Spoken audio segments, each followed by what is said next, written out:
It isn't just the partial representation that I found in my evangelical experience. In Catholic worship, we do bow. We bow in every single Mass. We do kneel. We kneel in every single Mass. We even, in certain liturgies, such as the ordination liturgy, other postures of prayer, such as prostration, are used. That's clearly in the Bible. And so, just in terms of our own actions, as individual worshipers, there is a much broader appropriation.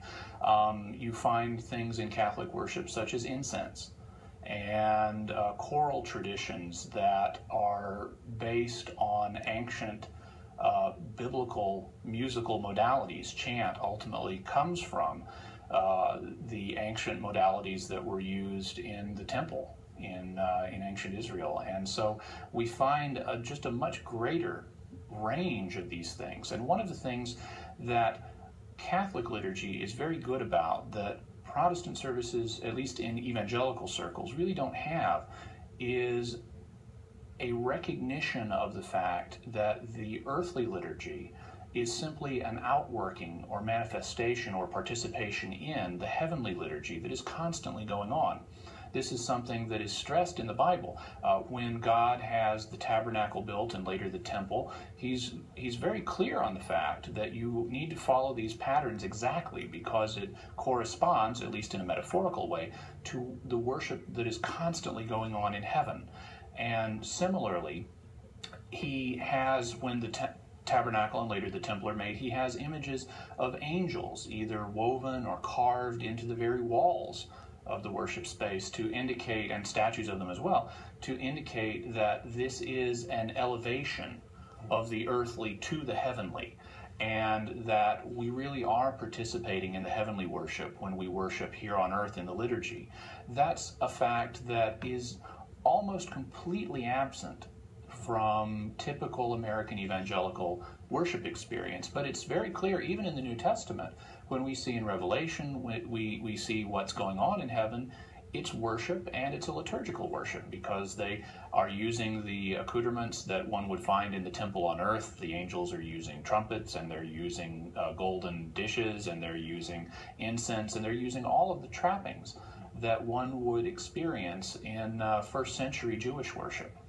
Well, if it is that clear scripturally, which it is, as you described, and since it's such a central part of shaping both Catholic as well as Eastern Orthodox worship, then why did Protestantism so quickly jettison all of that?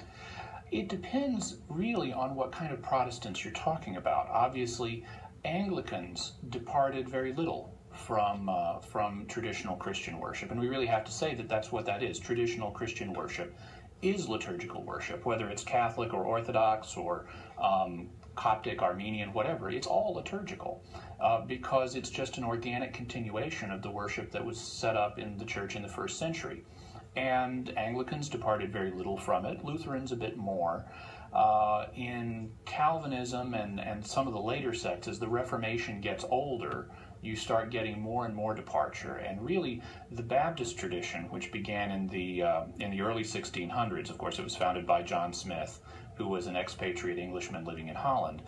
The Baptist tradition and the Puritan tradition really tried to just jettison everything and reconstruct from the ground up. And that's when you got a large-scale jettisoning of things. And many things were rejected, I think, specifically because they were Catholic, such as the use of incense. It's unquestionably biblical, including in the New Testament period. You see it in Revelation, in the New Testament era.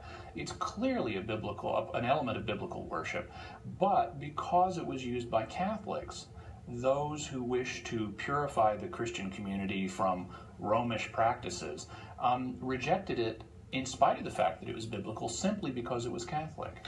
As is bowing and as kneeling. Bowing and kneeling, and very scriptural. All those things. And now